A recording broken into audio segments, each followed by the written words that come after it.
There's Vicky. Hi.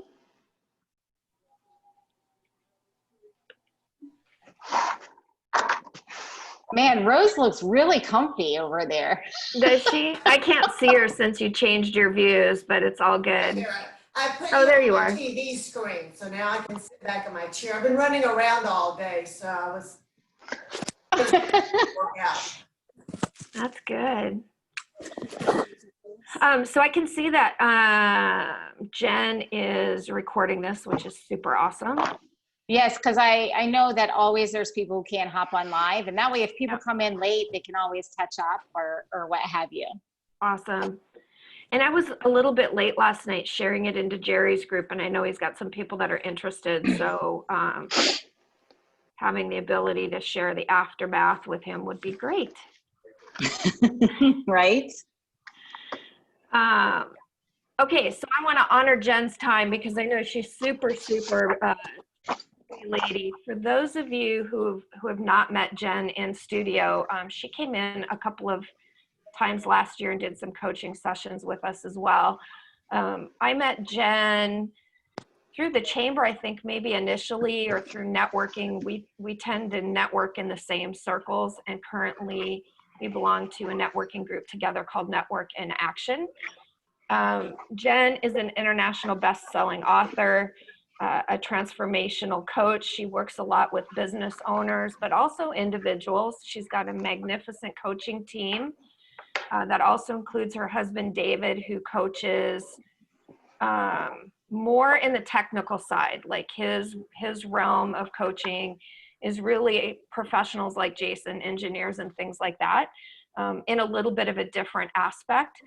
I asked Jen if she would join us today to kind of help us understand how we can set some healthy boundaries for ourselves, to honor our own self-care, but at the same time still supporting the people around us. And without really talking to Jen in advance, I'm assuming that that some of this content, if not all of it, is kind of based on her book that she wrote that you can get on Amazon. And I highly recommend purchasing that book and reading it. It's really fantastic.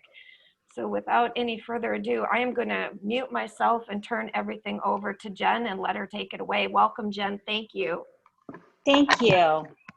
So I'm going to go ahead and mute everyone else on the call, and that is so that you can cut down on some of the background noise. I'm going to go through this. I'm a very interactive speaker, so when I ask questions, I really am going to give you space to kind of think about the answers, because it's going to be very, very important moving through the content. When Jackie asked me to do this, it's a tremendous opportunity, because right now we have all experienced change in our life. Whether we were working outside of the home or we're used to going to the gym or anything, all of us, every single person on this call has had some sort of disruption to what we have experienced as normal over the last few years. And what happens is that change, by nature of the beast, elevates our stress. And when we are stressed out, we either don't honor our boundaries, or we really set hard limits on things, because we get to the point where we're so stressed out, then we just shut down. And so the timing of this is actually really amazing. We have the ability to exercise this during a time of stress, which all of you are working with Jackie. So you know that habits, they have to be stacked one on top of the other, and it takes time for habits to form. But right now, if we form these healthy habits, we can lower our stress levels, we can improve our perspective and how we react in life and how we show up. And on the other side of this, when we are no longer staying safe in our homes, we get to choose what our life looks like and how we want to show up in the world moving forward, whether it's we want to honor certain priorities more.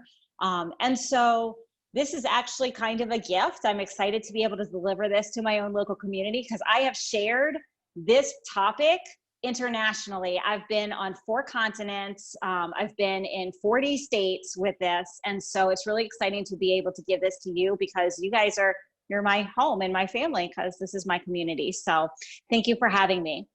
We're going to start with honoring healthy boundaries, the art of saying no to improve your quality of life. And I'm going to pop up my contact information right now, and this is for your reference. Jackie has all my contact information, but what I want to offer to each person on this call, and even if you're catching the replay, one of the gifts that I'm giving to my community is if anyone needs help in this area, I'm giving a free 30-minute coaching call to anyone who needs it in the area, just as a service to our community, because stress is high, boundaries are important. There's a lot of transitions, and that's my gift to my local people. So if you are in the area and you are on this call, that is a gift from me to you. If you want to use it, it's up to you, but you can reach out to me. Here's my information. And otherwise, get with Jackie. You got here through Jackie. She has my information as well, whether for yourself or for someone in your family who might need just to have a 30-minute call with someone who can have an outlook or a perspective that's a little different. So that's why I do what I do. Let's get right into the nitty gritty. I'm going to start, before I dive into anything else, with a quote. The secret to change is to focus all of your energy, not on fighting the old, but on building the new. That is a quote by Socrates. It is the first page of my book, and it applies to every change we try to enact in life, whether it's fitness with Jackie, nutrition, health, setting boundaries.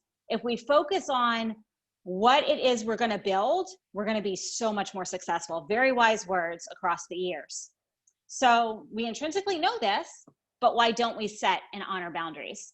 There are a whole lot of lies that we tell ourselves as people. We have been societally conditioned to be yes people. So when somebody invites us, for example, to this webinar, we have a fear of missing out. What if I miss out on something that's going to change my life? We get invited to a social event and we worry about, well, if I miss out on something, what if I don't get invited again? We have fear of rejection. And so because we don't like to hear no, sometime at a very early age, no became a rejection to many of us in our society. We don't like to say no to other people because we don't want to hurt their feelings. And if this is you, I get it. This is me.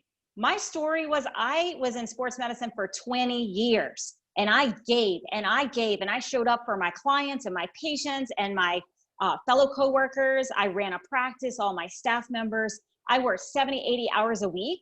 And ultimately, I went on vacation with my husband after many years of not going on vacation, and he asked me for a divorce. It was a gut punch. I didn't see it coming. And it was about the fact that I didn't say no to anybody other than my husband, my family. I always put myself and my priorities on the back burner. So this was not too long ago. I'm talking 2016, this happened. And so I searched on Google, what am I going to do about this? And I hired a coach. The reason that I'm a coach and the reason that I have a book on boundaries and the reason that I've done so much research in this area is because it was my story. And I knew that if I didn't do something and I didn't start saying no to other people who weren't in my top priorities, I was going to lose my marriage. I was losing relationships. I was losing my health. And so that was my story. And it really has brought me to the point where I'm giving this to the world because it was so impactful for me. And it's been so impactful for hundreds of people who I've worked with at this point in time. So that fear of rejection, it goes two ways. We don't want to say no because we don't want to feel guilty about not helping someone. But if we're not filling our cup and we're not taking care of ourselves, we're not moving our body, fueling our body, all the things you work with Jackie, she's a critical piece in that. If we're not taking care of ourselves, then one day we crack. Our health might go down and we can't show up. We don't show up the best for our families. Maybe right now you're really stressed out. And when something happens, you keep saying yes because you're afraid you might lose your job because it's scary out there. But if we don't set the boundaries and we don't say no to some things and honor our priorities now, then what are we setting up for ourselves later? So the fear of rejection, the fear of missing out, the guilt, and then there's the big lies that we tell ourselves. We don't set boundaries because we say, I don't have time to make a healthy meal or to get my workout in, or I don't have the money to continue with one-on-one coaching, for example. I'm giving you all real-time examples because this is hitting me every single day with this COVID situation. People are afraid. People are losing their jobs. And so the first thing we do when we are in a stressful situation is we start to cut back and hold back and act out of fear. So I don't have money to invest in my health. Another lie we tell ourselves is, if I don't take this time, or if I take this time or money for me, someone else might not have enough. This is a real, deeply conditioned thought and belief that we hold in our society. It stems from things that we learn in a very early age, be it in our communities, be it in our school. Oh, if you don't do this, if you take too much time in the bathroom, little Johnny won't get their time during bathroom break. Like, those kind of things happen in schools and in our households when we're young children. And so we take that to mean it applies to everything. If I take this money for me, someone else may not have enough. For example, if I spend money today on coaching with Jackie, I might not be able to give that money to my daughter who's out of work so that she can do something for my grandson. Either or. Another one looks like, if I don't work overtime and do all the things, then something bad will happen. Oh my goodness. I wrote this slide 3 years ago, and this is really, really hitting everybody right now with COVID. Everybody's feeling the need to work 60, 70, 80 hours, hoping they'll hang on to this little bit of income, or they might lose their job and lose everything they have.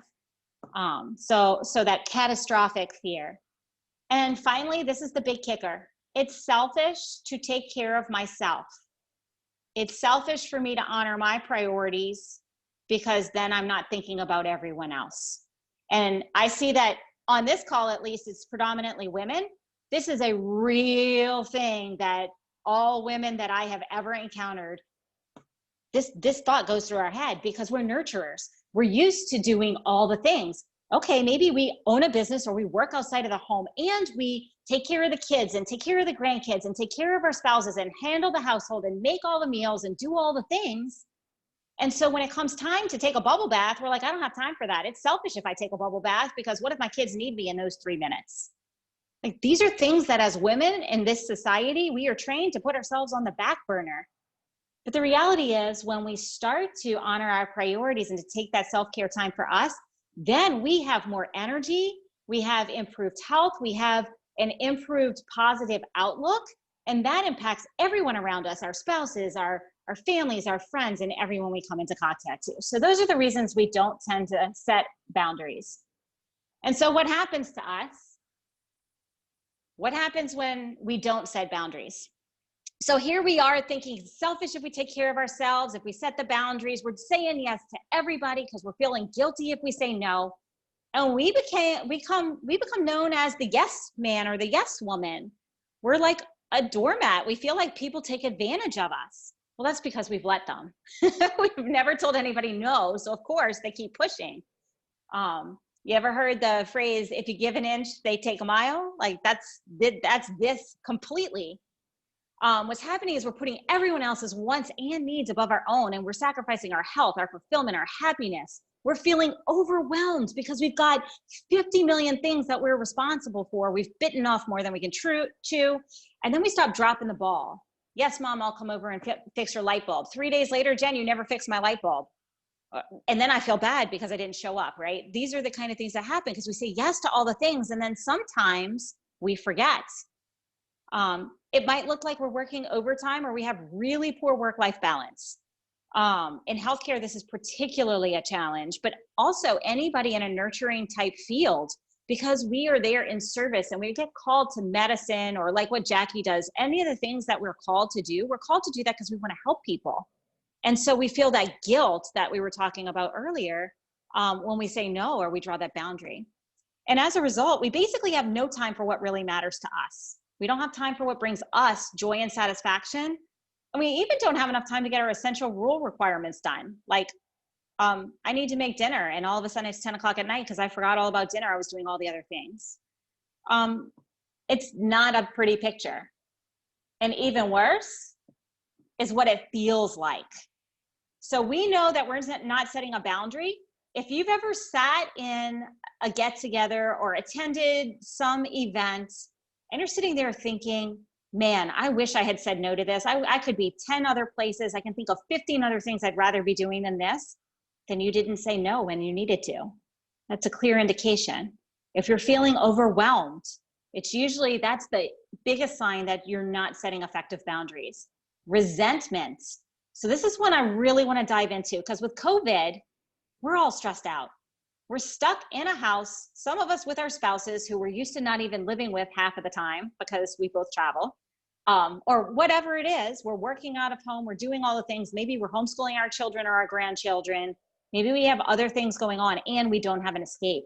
Everything that we love to do is closed. We can't go to Jackie's gym right now and blow off some steam. We're working out in the house, which is really hard to motivate ourselves to do sometimes. And so what happens is this resentment builds up. And we start to think things, and if you feel me, throw some hands up and show it to me. Anybody sitting at home wondering why their husband just hasn't stepped up to the plate and made dinner tonight? Because after all, for an entire month, we've been doing this, doing all the things, working out of home, trying to keep the ship afloat, and I'm still the one cooking all the meals? Or maybe yes, raise your hands. Like, that happens. Sorry guys, it's a routine. And I'm gonna be completely forthcoming. My husband David has been stepping up and he has been helping. But there are times when I'm like, well, why can't he just do this? Why does he have to waste 5 minutes to come tell me that I need to go fix something when he could have already done it himself, right? So that's a resentment thought. And this is a place to set a boundary, to say, hey, look, we're both living here. We both can share this equally. On Monday, Wednesday, Friday, I'm going to cook dinner. On Tuesday, Thursday, Saturday, you're going to cook dinner. On Sunday, we're going to order out. Like, that is what it looks like to set a boundary and say, listen, I'm not doing this on Tuesday, Thursday, Saturday. Sorry, it's your turn. Like, we have to establish the ground rules. Ground rules might sound harsh, but setting the boundary is setting the container about what we can do realistically and what feels right and what feels like a fair and equitable arrangement, so that we can keep our sanity. And on that Tuesday, Thursday, Saturday, when you're not making dinner, that's self-care time. Go take a bubble bath. Go take a walk around the block. Do something for you, not for the kids, not for anybody else, but for you. So the resentment and the anger that comes. Other things that might be a good indication that we're not setting boundaries. We're really fatigued, or we feel like we're stuck in a rut. Like, the routine happens because we get comfortable and complacent, and it's easier to just say yes to keep everybody happy because we don't want the conflict than to make a change. But as a result, we feel like we're just going through the motions. We don't feel inspired. We don't feel like we're doing the things that light our soul on fire, and we're just stuck in a rut. And the result is, and Jackie, you've probably said this a gazillion times, when we don't set our boundaries, we don't mitigate our stress, we don't take care of ourselves, then our immune system starts to go down. We have more frequent colds, illness. Allergy season seems to be exceptionally hard this year, whether or not that's true. We have a lack of energy, we're fatigued, we start having a lack of motivation. So all of these feelings are generally a great indicator, because feelings are feedback. Whatever we're feeling is okay. We can't turn our feelings off, but what we can do is say, wow, why do I feel this way? Why do I feel resentment that my husband's not taking the initiative to make dinner tonight? He's been sitting on the couch for 4 hours and I've been working. Like, it's a clear indication that we look into that and say, okay, something needs to change. And why do we do this? I know y'all have all seen this. If anybody's never been in an airplane, here you go. They always tell you when you board the plane, if something were to happen and the pressure would go out of the cabin or whatever. And whenever they say this, my immediate thought is, if these things are coming down, then I'm going to be saying my prayers, because it means stuff's about to get really bad. But they always tell you, place the oxygen mask on yourself first before helping small children or others who need your assistance. This is because if we do not have a full cup, if we are not taking care of ourselves and we're not healthy and we're not honoring our priorities and our boundaries, we cannot continue to serve. We cannot continue to take care of everybody else, because we're the ones who break down. And then we're in the opposite role, needing someone to take care of us. So always place the oxygen mask on yourself first. So that's great, Jen. What do I need to do about it? The beautiful news is, it really is a 4-step process. And I have a handout that I have sent to Jackie. I don't know if she had the time to send it out to you. If not, you guys can let me know. I'm happy to send it to you. And it goes into everything we're about to do. But the very first, most important thing to do is to know your priorities. So what I want you to do, if you have a piece of paper and a pen, fantastic. If you don't, just think about it. I want you to think about what are the top 3 to 5 priorities in your life right now. And it could be anything. There are no wrong answers. It might be money, job, blah, blah. It might be family, friends, spouse. It could be whatever it is. It might be your health. What are your top 3 to 5 priorities?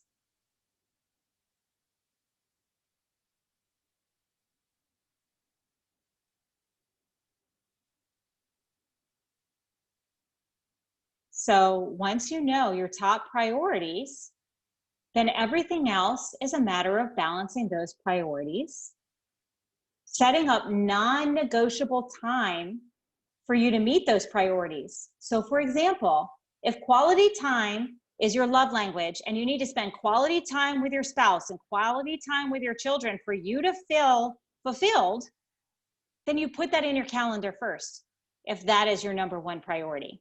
Does this make sense? This is about scheduling non-negotiable appointments to yourself. If your health is your top priority, scheduling your workouts with Jackie, scheduling when you're going to do meal prep so that you can fuel your body, ensuring that you have your sleep schedule on point, having that in as a non-negotiable and managing your time there, that's going to be key to moving forward. So it's knowing your priorities, balancing those priorities, and scheduling them as non-negotiables in your calendar before you do anything else. And then learning the art of saying no. And yes, no is a 1-word complete sentence. And sometimes it's a screamed no. Sometimes it's got an expletive with it. That's okay.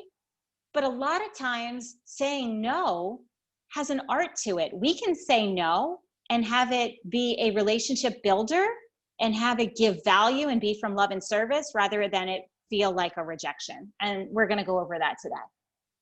So we've already done the prioritization, listing your top 5 priorities in life. So this is your homework. I'm happy to have Jackie send out your homework. She can even have a copy of my slide deck. I'm fine with that. I will send that to her, and she has the handout. The handout actually has the list your priorities and circle what you don't want. So this process is in the handout if you're not able to do it right now. But you look at your priorities and then you look at your calendar. And I suggest you do this for 1 week at a time. So we're going to look at your calendar for the next 7 days. And every activity that's aligned with your top 3 to 5 priorities, you're going to circle them. Those you're going to keep. And what I like to do is have like my priorities numbered. So 1, 2, 3, 4, 5. And I list, like, for example, my top priorities are my family, my spouse, my family. So my daughter and grandson and extended family, my friends, my health, and service, giving back. My business is not even in my top 5, guys. Like that's just who I am.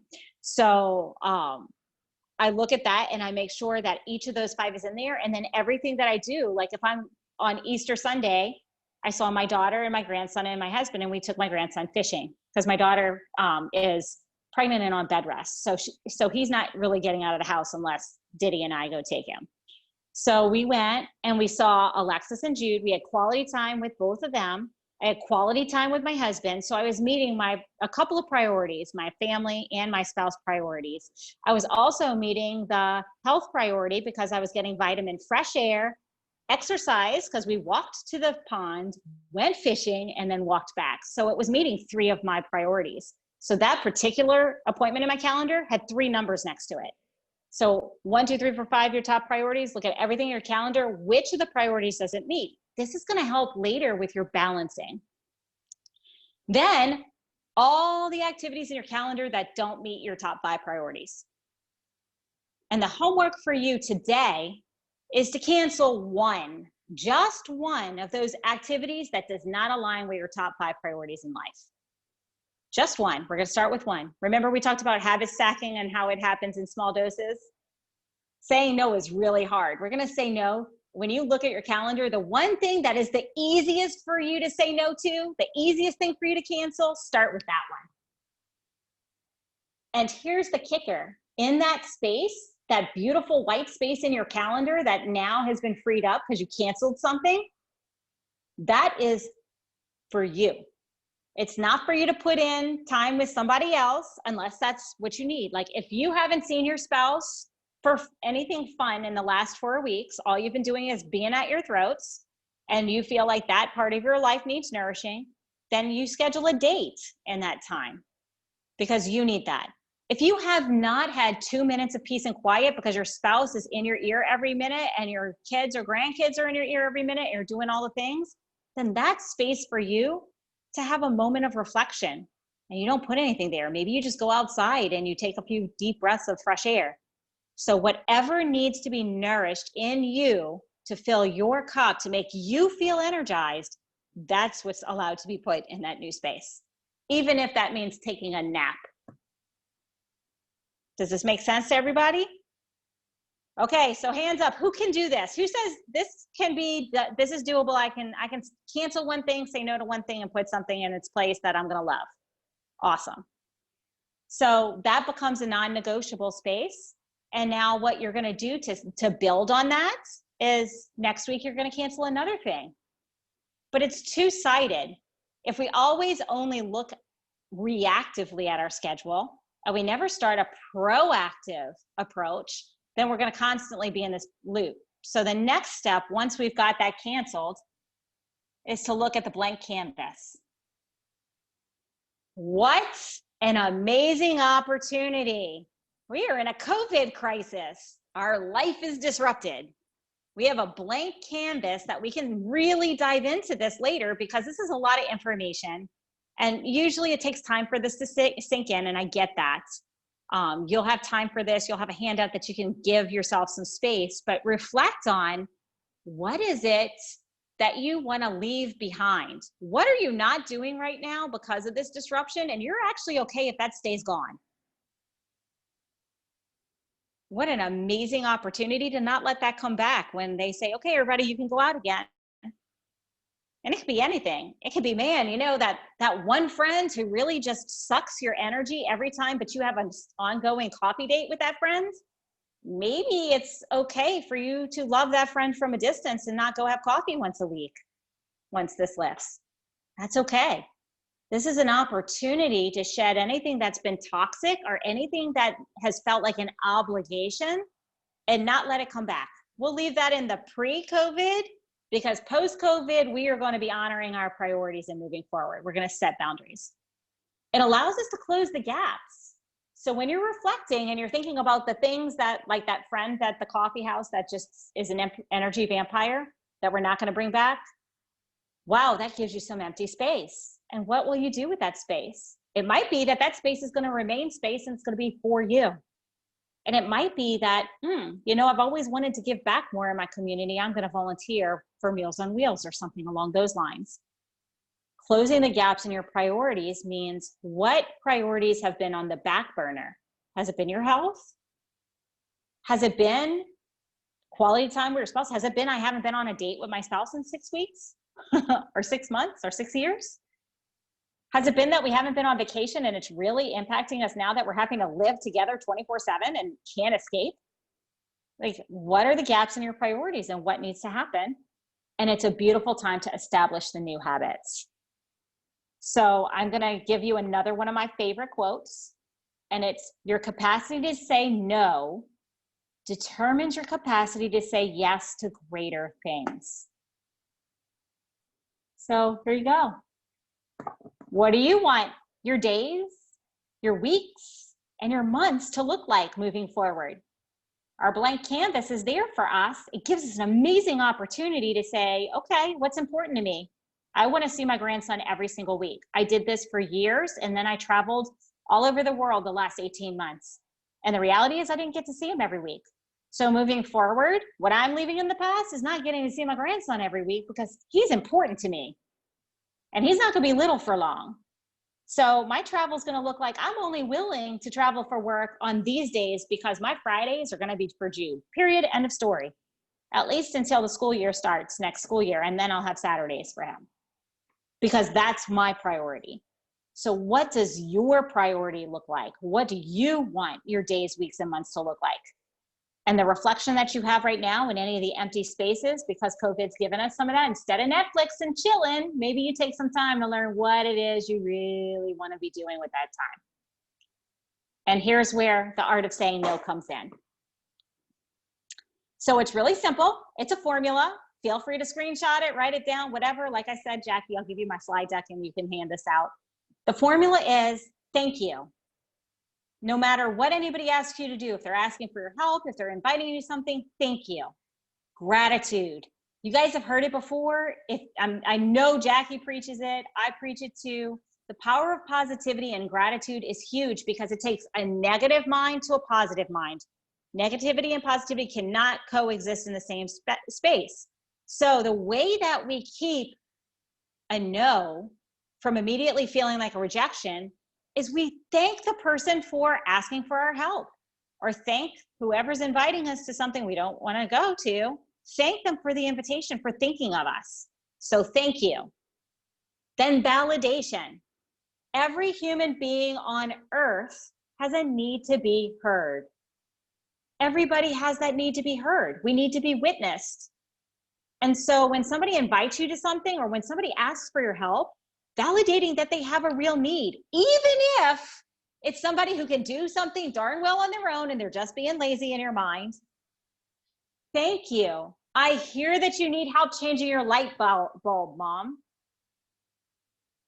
Establish the boundary. So here's where it gets a little tricky for some people. Some people are a lot easier to say no to than others, right? Who's the hardest? Is it family? Is it spouse? Is it friends? Who do we say no to the most? Ourselves?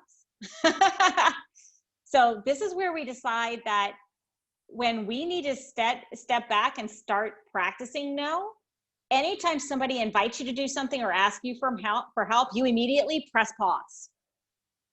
If they need a yes or no answer right there and then, the answer is automatically no. And here's your formula for pressing pause. Say Jackie invites me to come do this workshop tomorrow. I know I can't do it. I don't want to hurt Jackie's feelings. I've never told Jackie no before. Like, this is totally made up, but anyway. So, I don't want to hurt her feelings. And I say, Jackie, you know what? Thank you for inviting me. I'm really happy that you thought of me. I hear that you need help in this area. Unfortunately, I can't give you an answer. I have to check my calendar.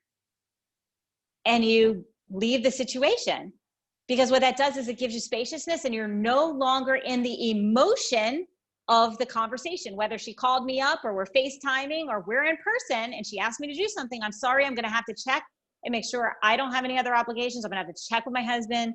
Whatever it is, give yourself a pause button so that you can be spaciously removed and ask yourself this question. Number one, does this meet my top 5 priorities? Yes, no. If yes, then is that priority adequately served in my schedule? If the priority is service and you're in service, 20 hours of every day, then you don't need to add more service. So that's where the balance comes in, right? Balancing your priorities. So do I have enough of that right now in my schedule? Yes, no. And if no, the next question is, am I inspired to do this?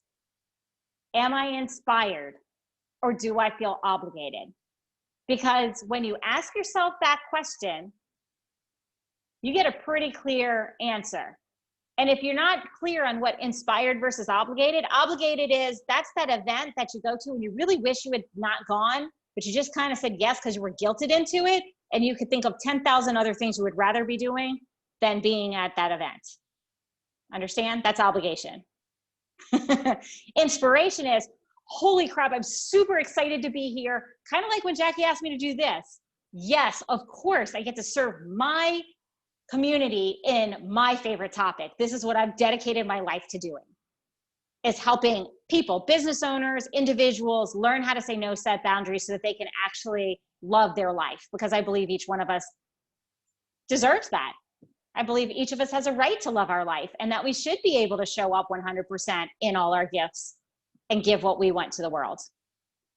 So, you know, it was an easy yes when Jackie asked me to do this because it's service. It's my community, which is important to me. It's my favorite topic, and it's my deeper why, my purpose right now. It's what fuels me. So I am inspired to do it. So then I call Jackie back and I say, Jackie, yes, I'll do this. If any of those was a no, then I call Jackie back and I say, thank you again. Thank you for thinking of me. I know you really needed somebody to deliver this content. Unfortunately, I have a conflict. Have you considered, here's the add value part, have you considered and give another resource? Have you considered asking, I don't know, pick somebody. I'm going to say Mark Morrison because he popped to my mind for whatever reason. Have you considered asking Mark Morrison, who's another coach in our area? I don't know if you guys know him. You know, but give another idea. What you're doing now is adding value to the person so they don't leave feeling like you rejected them. You leave feeling, wow, she cared enough to come up with a different solution for me. Even if it's the wrong solution or not the solution I want, that person cared enough to come up with another solution. So thank you. Validation. I hear you need this. I understand you want me to come to your birthday party. Unfortunately, I don't go to smoky bars. Have you considered asking, you know, so-and-so, they love going country dancing, whatever it is, but add a value. And if you don't know somebody else to consider asking, you can offer a resource. Hey, Mom, I really love you. I thank you for asking me. Unfortunately, I don't have an hour and a half to drive up to Huntsville right now to change your light bulb. Here's a number for a handyman who's working in your area. Super simple, adding value. And the adding value can be something as simple as, thank you for thinking of me.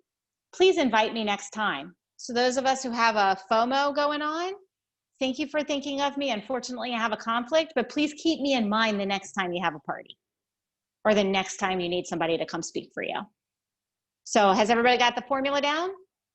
Works in a lot of different places. Anybody want a fun example? Who's ever had someone call, could be a family member or not, and you know you don't want to answer the phone call because it's always a 15, 30, 5-hour conversation. Anybody experience that? Y'all want to know how to say no in this way, in that circumstance? So it looks like this. Mom's calling. Oh, this is going to be a long one. I only have literally 10 minutes. So you answer the phone. Hi, Mom. I'm so excited to see you. Listen, before we get started, I only have 5 minutes. So let's go ahead and have a conversation. And at 4 minutes, I'm going to remind you that I have to get off the phone. Simply by pre-framing that phone call, when 4 minutes in, Mom's still off in La La Land or wherever else she is, you say, hey, Mom, remember I told you I only had 5 minutes right now? Let's schedule a next time when we can connect. Let's schedule dinner. Let's have a phone call at this time, and you give another option. It works with clients too. We have that with clients. All of us have dealt with this in some area. We can do this in person as well. If you're scheduled to have a lunch with your friends and you know that it usually turns into a half-day ordeal and you just don't have the energy for that, you come to that table and you say, listen, guys, I'm here to eat and I would love to spend all afternoon chatting with you, but I have something that I need to get to in an hour. So I'm going to leave in an hour. Just so that you know. And then right beforehand, you start to say your goodbyes and say, listen, remember I told you that I had an hour and I have something else to do? It's about pre-framing because that manages the expectations. And then you're able to be fully present for that hour. You're not thinking about all the things you need to do because you already know that you set the boundary and you're going to honor the boundary, if that makes sense.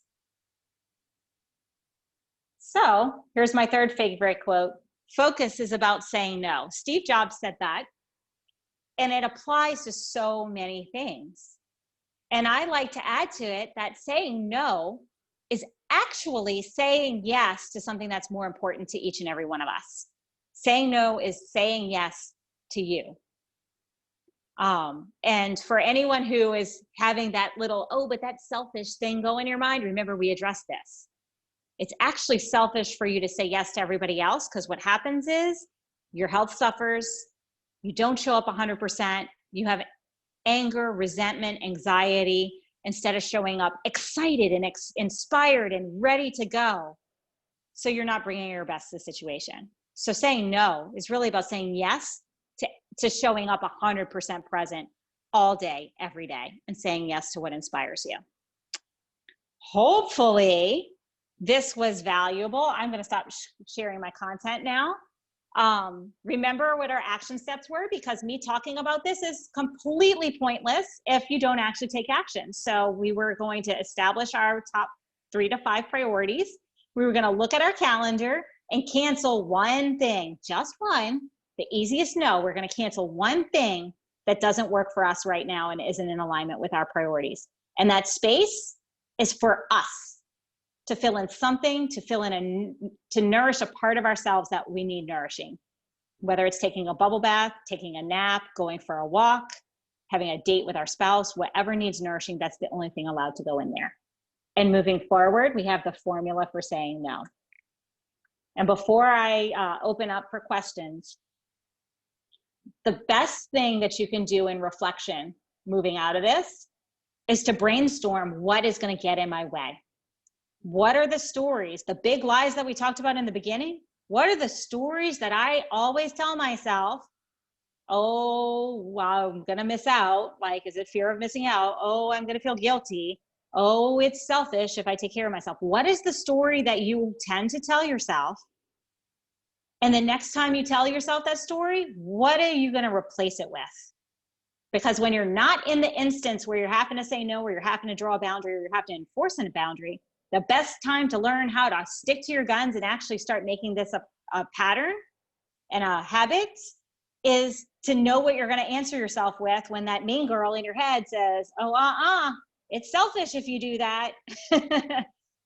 Brainstorm it when you have nobody in front of you, the thing that you know gets in your way, and what you would like to do to overcome that. And if you have challenges with that, or you need more support or accountability, that's what I do for a living. That's what a coach is for. The accountability is huge. If you guys have been to my workshops before, you know I like to pair people up, and all of you are in Jackie's tribe. So I would like you guys to maybe mix it up. 2 and 2. I don't know. I see Vicky, Jackie, Rose, and Jill. Rose and Jill, y'all are next to each other. Do y'all know each other enough to chat or phone call or text one another to see how you're doing? Hold on, I'll unmute you. Do y'all know each other enough to check in and be accountability buddies with this?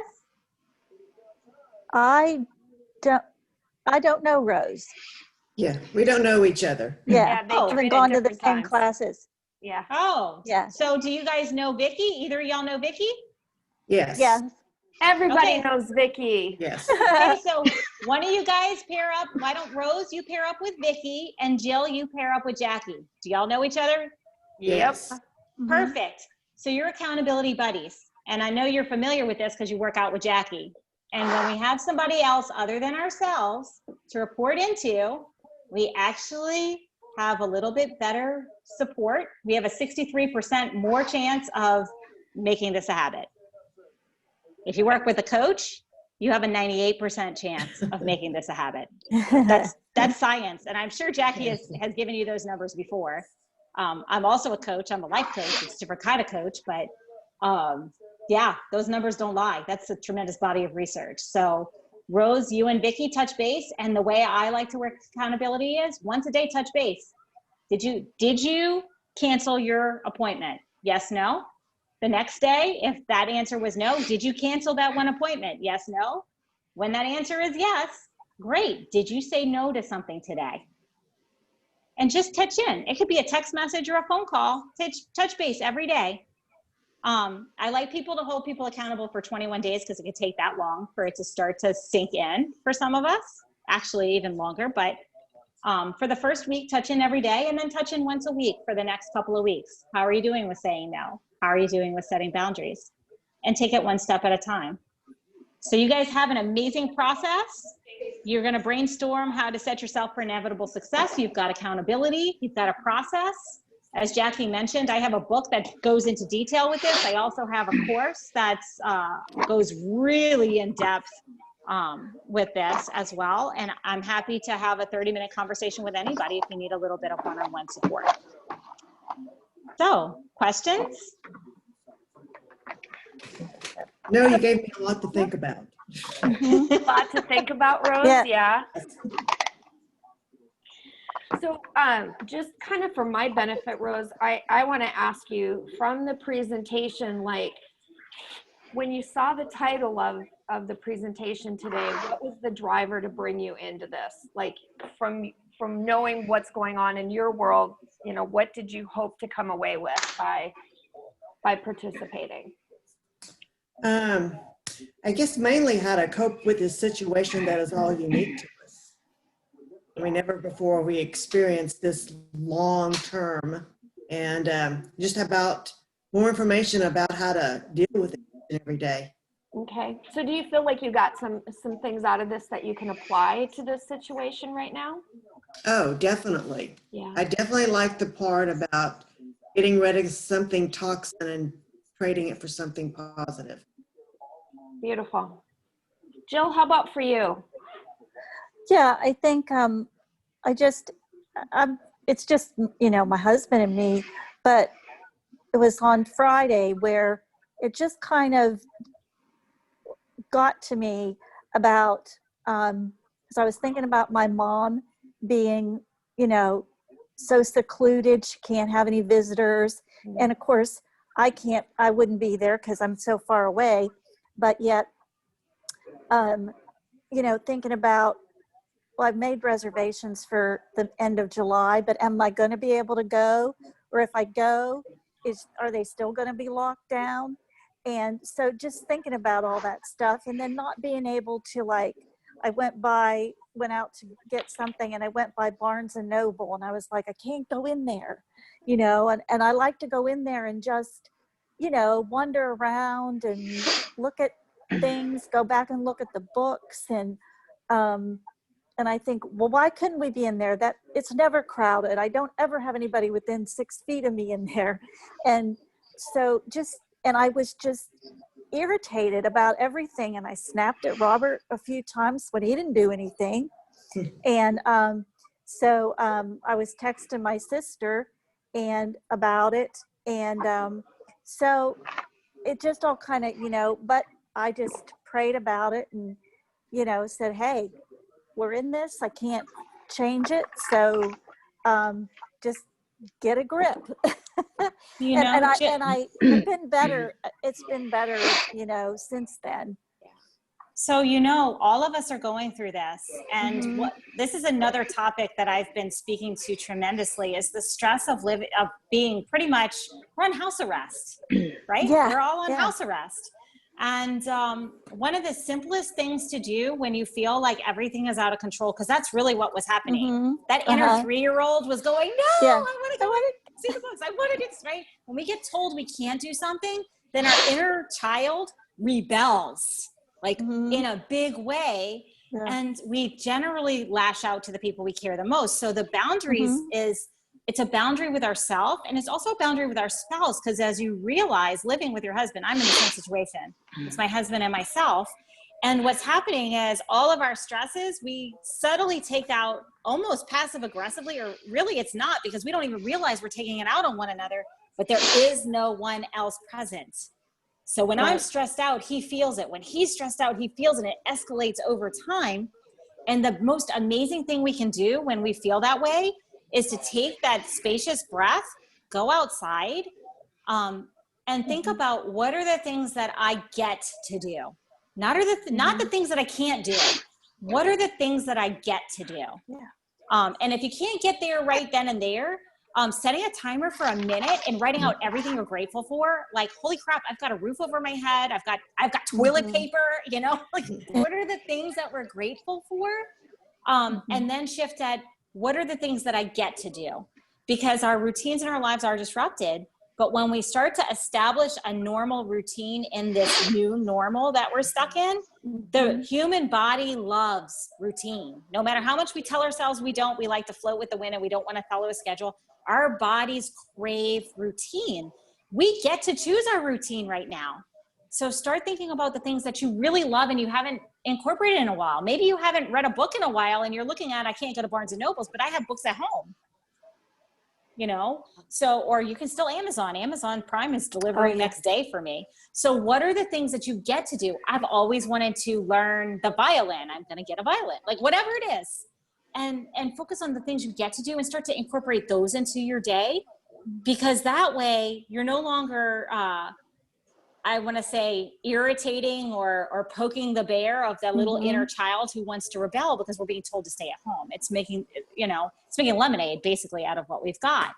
And as a result, when you do that and you set the boundaries and you say, I'm going to remove myself from the situation and I'm going to assess what I can control and what I get to do in this, then what happens is your husband starts to see that all of a sudden your stress isn't here, it's down here. And it gives him permission to do the same thing, because the unwritten rule is when we're tit for tat, even if we don't realize it and our stress is elevating, we're escalating the situation. And when one of us takes control and sets a boundary and does something for ourselves and take care of ourselves, it gives the other person permission to do the same. And so the real beauty behind this is when we take control of our lives and we decide what we get to do and do it, it gives everyone else permission to do the same. And everybody's stress levels start to come down. And then it becomes less of a real stressful, anxiety-ridden situation. Because the reality is there is uncertainty. We don't know how long. We don't know what. We don't know all the things. And I understand what your parents, I totally understand. But the reality is that if you get to do that, what an amazing gift it's going to be. And how are you going to show up when you do get to see your mom? Yeah. You know, like that's what happens when we take control. Yeah. Hey, Vicki, how about for you? Because your situation's a little bit different in that, you're homeschooling kids and still training. And so for you, was this helpful for you? Yes. I've learned how to say no. I learned that a few years ago. I have definitely learned how to say no, but it took a while of realizing everything is not my responsibility. Like, it's not always my job to make people happy. It's not always my job to fix everything, because I realized I just had enough stuff to deal with on my own and in my own life. So especially when I took in my nephew a few years ago, and that's when I really learned to say no. I have 4 kids. I had a 1-year-old all of a sudden, just kind of literally overnight. I had a 1-year-old, so I had to redo life. So I learned how to say no then.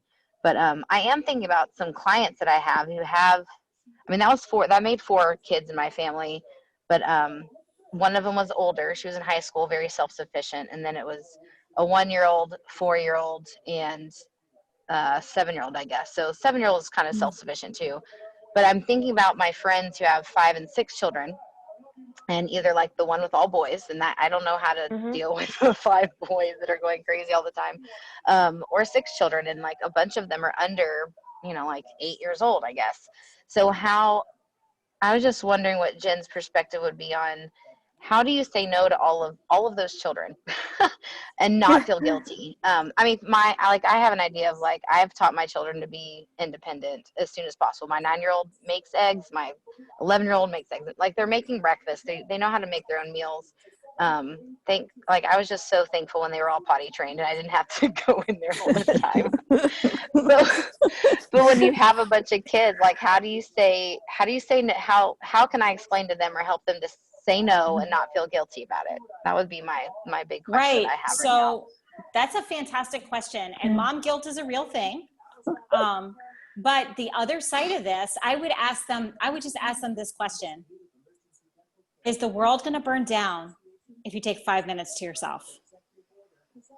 And the answer is 9 times out of 10, no. Actually, it's probably 99.999% of the time, no. And then the next question is, how can you empower your children to set boundaries? Because when you set a boundary, you are modeling that for your children. And we want our kids to set boundaries. We live in Houston, which is one of the highest human trafficking cities in the country. Girls, boys, doesn't matter. Yeah. So you want them to learn how to say no in an effective manner. And I hate to go that far into the dark side, but the reality is boundaries go what you do in one area of life, you do in all. So by saying no and establishing a boundary, establishing a routine for those 6 boys, for example, is going to help them. It's going to help the human in them who needs routine. It's going to help them learn self-sufficiency and independence. It's going to help them learn what's important to them. So free play is amazing. It allows them to use their imagination, and mom doesn't have to be there for free play. Yeah. But it's actually a gift by taking some time and letting them be alone a little bit. Yes, they're gonna fall. It's just like babies. Babies, when they take their first, who has ever seen a baby take their first few steps and not fall? Does that ever happen? It doesn't happen. No. But what we have decided as moms in today's society is it's not okay for them to fall. Oh my gosh, guess what? We all fell 50 gazillion times. Most of us were raised in a different time when, you know, like a lot worse stuff happened. I was raised Drank in a from time, water hoses, Jen. right? I mean, like I was told, don't come inside, don't come home until the street lights are on. Like, I like that. Yeah. that's literally how we were raised. And we have, as a society, lost that. But I mean, I'm still alive. I ate mud, like we made mud pies and ate dirt, Right. for crying out loud. And we didn't die. I think that in all of this, right, boundaries kind of also encompasses that little circle of control, right? And so I tell people a lot, I have to manage the deep, dark rabbit hole, because it's very easy for me, Jill, and this is specific to kind of how you were dealing with the situation with your mom, right? Mm-hmm. You go, okay, so, you know, we're maybe lucky if we get the approval to open back up on May 3rd, right? Mm-hmm. The realistic chance of that happening is probably pretty slim right now. Mm-hmm. But if I allow myself to think about, well, oh my God, how am I going to keep showing up for my clients and serving my clients if we can't open up until July, which is what some people are saying, right? I can really get myself going down a dark rabbit hole of no return. I don't have control over that. All I can control is right now. And that lends to mindset and setting, I think, emotional and mindset boundaries about what we can do. So, yeah, I mean, it all kind of ties together. Mindset, boundaries, what you can say no to, what you say yes to, and managing your circle of control. Well, and I have to, like, I sent her 7 new pair of pants and 5 blouses. And when they get these things now, they're holding them for, I thought it was 24 hours. And my sister is on the executive team with the home, but she's not allowed in either. And she said they made it now 48 to 72 hours. But like, I think it would have been nice maybe if the home would have told the, you know, the relatives of these people. I didn't know that. So now it's been there since last Thursday because I saw the delivery and she still hadn't gotten it, and she needs some of these lightweight things. So I can't, but I've, you know, let it go because I know they're busy. They're short on staff. Office people are even helping deliver meals since they can't eat in the dining room. And so I realize all that. And, you know, I was in corporate life for 40 years, so I know how you can't get to something. But it's like she's looking forward to getting this. And so when I call her today, I just made up my mind. If she doesn't have it, then I know one of the people that work in the office, and I'm just going to send them an email and say, okay, it's been 72 hours. You know, can you check on this and see why it hasn't been delivered to her yet? Yeah. And just, you know, leave it there and let it go that way, you know, and give them the time that they say they need. But then I also, just being there when we first put her in, you know, sometimes you have to go ask when you're there because they get busy and people forget and things like that. But so, you know, and it's just hard not having any control. And even, you know, whatever, Robert and I will, like, we go out with our cat, just we watch her in the evening. And we have this broomstick that the broom's not on the bottom. It broke a long time ago, but that's what we use if she gets under a car and she won't come to, like, push her out of there. And so we have a little tennis, like a little wiffle ball, like golf wiffle ball. Yeah. So we go out in the street and he hits that he uses that broomstick to hit the wiffle ball, and then I chase it or whatever. People probably think we're absolutely insane because why don't you have like some kind of a game that you can bat a ball back and forth? But no, we have this old broom, and people have asked us, what is that red stick you have? Because it's red. We're like, well, it's really to get Bella out of the bushes or whatever when she doesn't want it listed. That's hilarious. But we'll go out, and so it's activity. We're both running around and stuff, and it kind of like, it's usually around 7 in the evening, maybe after we've eaten dinner, and it's just kind of like just a release, So Good job, Jill. I'm Yeah. proud. Creating fun stuff. yeah. I want a video of that. You want a video of it? He'll swing several times, won't hit it, but then he hits it, and he'll say, "Why didn't you catch that?" or whatever, and he'll want me to like bat at it. I'm like, no, because I can't even hit this stupid ball. And he'll pick up when the little nuts come off the trees. He hits those little nuts. I don't know how he does it. I would never hit one, but yeah, like I said, our neighbors probably just think these people are just crazy. Oh my goodness. I think that's great. Comedic relief and Yeah. movement. Mm-hmm. Yeah. So Yeah. so to the control thing, something that happens when we're out of control is we think about the worst case scenario, right?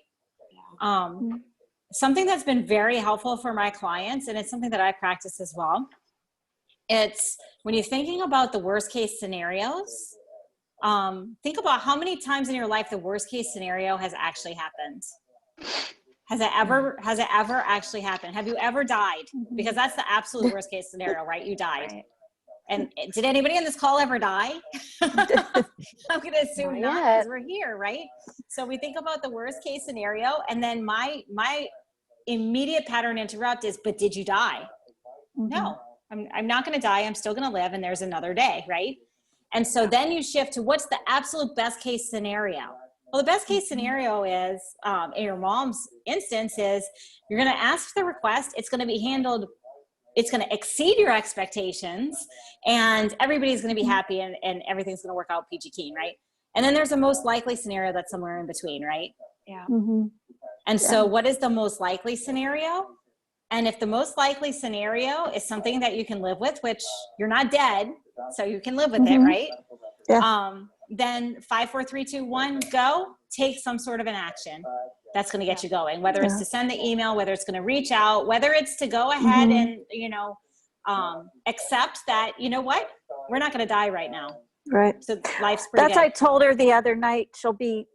Of course, this has been since the middle of March where they've been locked down, and she's very social, and she is mobile, but she just it wasn't safe for her to be in her home, and we had to make that decision. But she went to the activities. The people in the dining room she ate with were lovely. When I was there, I ate with them. So all of that's gone. Now they're trying to incorporate some things right now, but I'm okay. And then I'll talk to her and she's down. And so the other night I said, Mom, think about it this way. I said, if you were at home right now, I said, you would be very isolated. I said, because my sister, Lori would get you your groceries and things, but your neighbors wouldn't want to come in to see you because they would be afraid maybe they'd bring something in.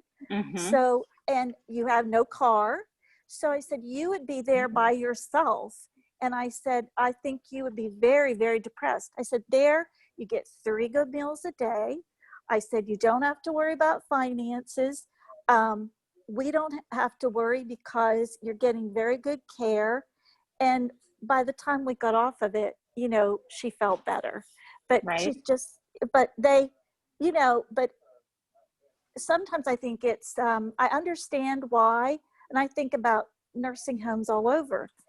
They're all locked down, and I get that.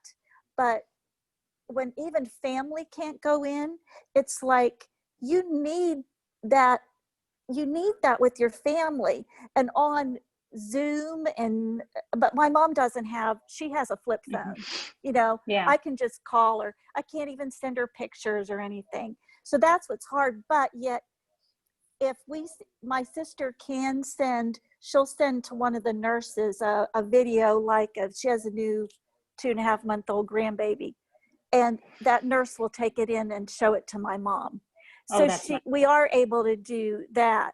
But, I just think, they could even just list it, because my sister would go and take her out for lunch and, and out. And so nobody can, she's not allowed to go out either. So, it's just, but I just try to, and all the residents are, the ones that I met, they're, they get down because they can't see the people that always came in to see them. And so I just try to say, Mom, if one person would come in there that had that, it could spread through there so fast. And so there's a reason. And I say, she says, pray for me. I said, I do. And she checks every day. I call her around 7, 8 o'clock her time. So we check in every day, and some days she's real, they had an Easter egg hunt for those old people the other day. And my sister sent me the pictures. So, it's, I'm doing okay with it. You're doing what you can, Jill. I'm doing what I can. Yeah. That's And good. she understands that. So, So Jackie, just as an aside, I have someone who has a very, he's recently moved to our area, and he's a financial advisor, but he does a lot with people who are having family members, caregivers who are in that circumstance during COVID. He's been offering resources that he has accessible to him, particularly ones that have a touch of dementia or whatever, but anybody who's isolated like what your mom is and you're the caregiver, he's got some resources for people. So I would love to connect you or send you his information if it might be something that could help Jill. His name is Joe. I'm gonna just email you his information if you want to give him as a resource. He's an amazing gentleman. He relocated here from St. Louis 6 weeks ago, but he's helped a couple of my clients who are in the same situation where they're not able to visit their family members or what have you. And it might, I don't know if it would be helpful or not, but if he's got something that you guys haven't considered, it might be worth a conversation. Great, Jen. I've got somebody else in that same situation, so please send that for me, and then I'll. Yeah, I'm going to introduce you. I'm going to send it to the Jackie at EFW. Yep. Yep. I've sent you already the slide deck, so you should have the slide deck and the worksheet. I got it. But yeah, I'm actually going to introduce you to Joe. Okay. And that way you'll see that come across today, so you can give that to Jill and anybody else who's in that circumstance. Okay. Well, ladies, it was an absolute pleasure. I actually have to run. I have a call in 3 minutes. I am a resource for you all. If you need anything or you want to hop on a 30-minute call and work some boundaries out, or if you know somebody who's struggling right now, I am a resource, and particularly in our community, but I'm not limited to here. I've got clients all over the world. So I am offering that right now during COVID because it's my way to give back. Thank you, Jen, so much. Okay, thank you. So much. Today. Thank you. You've been a very